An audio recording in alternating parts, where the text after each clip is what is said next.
Hello everyone, कैसे हो आप सब। आई होप आप सब बहुत अच्छे होंगे और मैं भी बिल्कुल ठीक हूँ।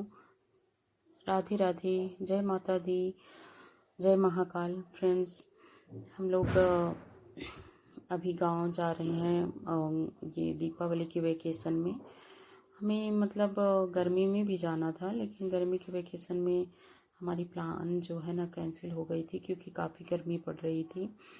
तो उज्जैन मतलब जब हम एमपी से हूँ, ब्लॉक बिलोंग करती हूँ मैं और रह रही हूँ यहाँ गुजरात में। तो जब भी जाती हूँ रास्ते में ना मुझे महाकाल उज्जैन की नगरी पड़ती है, बट मैंने कभी वहाँ पे उतरा नहीं ना, कभी स्टे नहीं किया और उनका दर्शन शायद मेरे नसीब में थी नहीं, तो इसलिए। लेकिन गर्मी में भी मैंने ब्लॉग मतलब वहाँ जाने की प्लानिंग तो की थी, बट नहीं हो पाया, शायद उन्होंने बुलाया नहीं था। और इस बार भी मेरी टिकट कैंसिल ही हो गई थी, क्योंकि फिर इस बार तो जाने का मन ही था, क्योंकि काफ़ी टाइम घर गए हुए हो गए थे। तो हम लोगों ने फिर दूसरे रूट से किया कि नहीं, अब हम उज्जैन में स्टे करके फिर वहाँ से दूसरी ट्रेन लेकर के घर के लिए निकलेंगे। तो उज्जैन से मैं जहाँ रहती हूँ ना वहाँ की दूरी और उज्जैन से घर तक की दूरी मतलब आधा इधर आधा उधर, मतलब ऐसा करके बीच में ही पड़ता है। तो बस हम आ गए गांधी धाम, और गांधी धाम से हमारी डायरेक्ट ट्रेन उज्जैन की थी। तो यहाँ से मतलब 7 बजे सुबह हम लोग उतर जाते हैं, और 7 बजे के उतरने के बाद फिर हम लोगों ने ले लिया होटल, और होटल में स्टे किए 2 दिन, और मतलब दिन 2 और 1 रात। तो वहाँ पे रुकने के बाद शाम की जो भी आरती थी, नदी का स्नान करना था, ये सारी चीज़ें वहाँ की मतलब बहुत ही खूबसूरत जगह है और बहुत मस्त लगा वहाँ पे आकर के। और जो भी अगर आना चाहते हो, मेरे ज़्यादातर सब्सक्राइबर गुजरात से हैं, तो फ्रेंड्स अगर आपको उज्जैन जाना है तो आप गांधीधाम से सीधा उज्जैन के लिए टिकट करिए, और वहाँ होटल में भी रुक सकते हैं। और अगर आप उसी दिन रिटर्न होने की उसमें है ना प्लानिंग है आपकी, तो आप वहाँ से रिटर्न भी हो सकते हैं। तो अपनी सामान वगैरह और स्टेशन में जमा करवाने के बाद वहाँ नदी में नहाइए, भगवान का दर्शन कीजिए, और वहाँ से अपना जब भी आपकी टिकट हो वापस हो जाइए। तो फ्रेंड्स, यहाँ हम पहुँच गए होटल। होटल से अब निकल करके हम सीधे जा रहे हैं नदी नहाने के लिए, क्योंकि यहाँ हम दर्शन के लिए ही तो आए हुए हैं।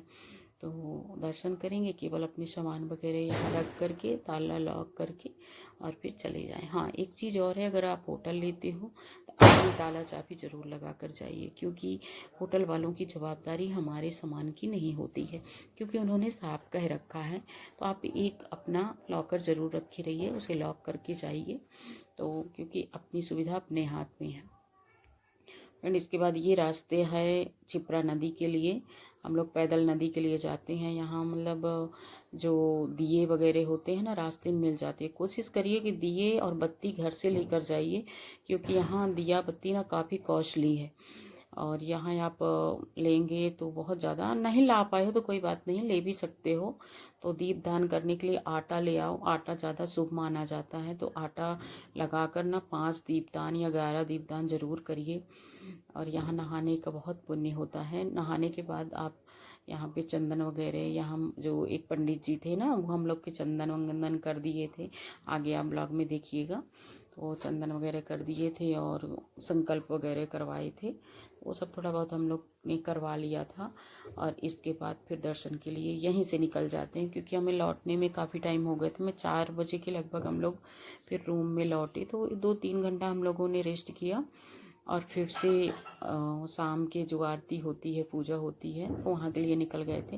शाम को एक चीज़ मैंने एक और अनोखा चीज़ देखा मंदिर में, कि बहुत गुम्बज तरह बहुत काफ़ी ऊंची गुम्बज थी ना, उन गुम्बजों में दिए जलते थे, और काफ़ी टाइम का मतलब 2-3 घंटा हम लोग वहाँ थे, तो वो दिए जलते ही रह गए। और मतलब सोचने की बात है कि ये इतनी ऊंचे तक दिया जले कैसे, कि जब हम पहुँचे थे वो तो जल ही रहे थे, और दीपक ही थे, कोई वैसा नहीं था कि मतलब ऐसे लाइटें हैं, लाइट नहीं थी, दीपक ही जल रही थी।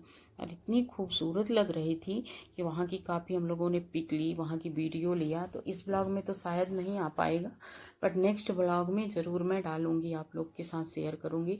अगर आप वहाँ नाइट में रुकना चाहते हैं तो नाइट का व्यू बहुत खूबसूरत है। और वहाँ की लाइटिंग, वहाँ की जो खूबसूरत, मतलब मैं कुछ कह नहीं सकती, जितनी खूबसूरत की तो मैं तारीफ़ कर ही नहीं सकती। और हाँ, एक चीज़ और है, जो भगवान के प्रति अट्रैक्शन बहुत ज़्यादा, मतलब दिल से ऐसा लगता है ना कि साक्षात यहाँ महाकाल बैठे हुए हैं और हमारी सारी प्रॉब्लम का समाधान करने के लिए बैठे हैं। हमें कोई, मतलब उस वहाँ पहुँचने के बाद ना, घर से जब आप चलोगे सोचोगे कि क्या कुछ हम भगवान से बोलेंगे, कहेंगे, लेकिन उनको पाने के बाद ना सब कुछ भूल जाता है इंसान, ना मनमुग्ध हो जाता है मन। इतनी खुशी, सबसे ज़्यादा मज़ा तो हमें आया चिप्रा नदी में नहाने का, क्योंकि इसमें नहाने का मज़ा ही कुछ और था। मैंने कभी नदियों में तो नहाया नहीं था, लेकिन जब मैं चिप्रा नदी में नहाई मुझे बहुत अच्छा लगा। जब अंदर घुसी तो हाँ, यहाँ जब भी आप आइए एक चीज़ का ज़रूर ध्यान दीजिएगा कि सीढ़ियाँ जो है बहुत फिसलन वाली हैं। बहुत आराम आराम से हम लोग गए, काफ़ी लोग वहाँ फिसले गिर रहे थे, तो हम लोगों ने आराम आराम से फिर नीचे उतर कर के नहाए। और डुबकी यहाँ लगानी चाहिए यार, हस्बैंड वाइफ आप कपल में अगर गए हो ना तो साथ में डुबकी ज़रूर लगाइएगा।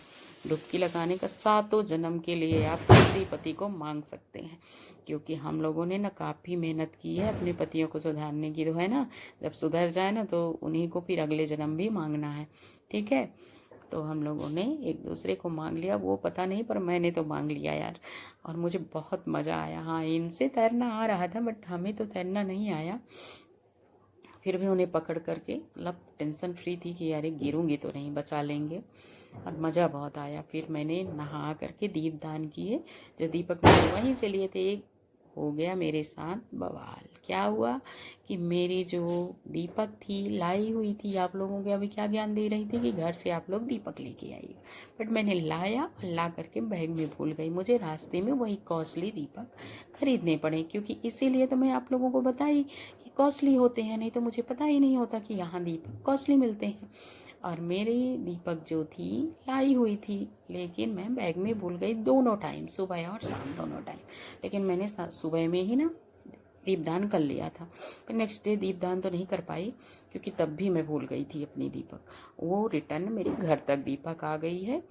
अब ना जाने कहाँ लिखा है उस दीपदान करने का, शायद कहीं और लिखा हो, तो उस दीपक से मैं कहीं और दीपदान कर लूँगी। अब यहाँ आ गए हम पंडित जी के पास। नहाने के बाद इन्होंने हमें कराया संकल्प, और हमने किया संकल्प मतलब छिप्रा नदी के बारे में बहुत कुछ बता रहे थे कि ऐसे बोलो, ऐसे बोलो, ऐसे बोलो। तो ठीक है, यहाँ पे म्यूट नहीं की हूँ, तो शायद थोड़ा बहुत आपको आवाज़ आ रही होगी महाराज जी का। तो वो जो कहवा रहे हैं हम लोग संकल्प कर रहे हैं। बोलो पाप संकल्प का करने के बाद उसको नदी में विनाश प्रवाहित कर देते करने हैं। वाली, बहुत अच्छा लगा यार, बोलो महाराज जी ने ग्रह काफ़ी टाइम तक हमारे नार्यव, संकल्प की क्रियाएँ कराई।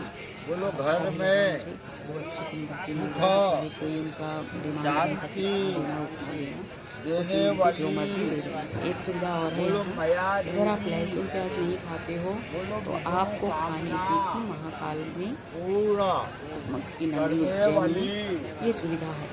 कूपन मिलती है, कृष्णानंद और इसके बाद आपको सफलम कुरु, मतलब जितना आपकी सफलम मर्जी हो, कुरु, इच्छा अनुसार आप दान पेटी बोलो में डाल सकते हो स्नान या का तो फिर बैंक काउंटर में जमा कर सकते हो। पुण्य और इसके बाद आप टिकट फल अपना लो, कूपन लो, देने और जाओ। वाली, वहाँ से मतलब मंदिर से 1 नमो किलोमीटर की दूरी पुण्य, पे खाने पीने की व्यवस्था। थैंक यू फॉर चलो वॉचिंग।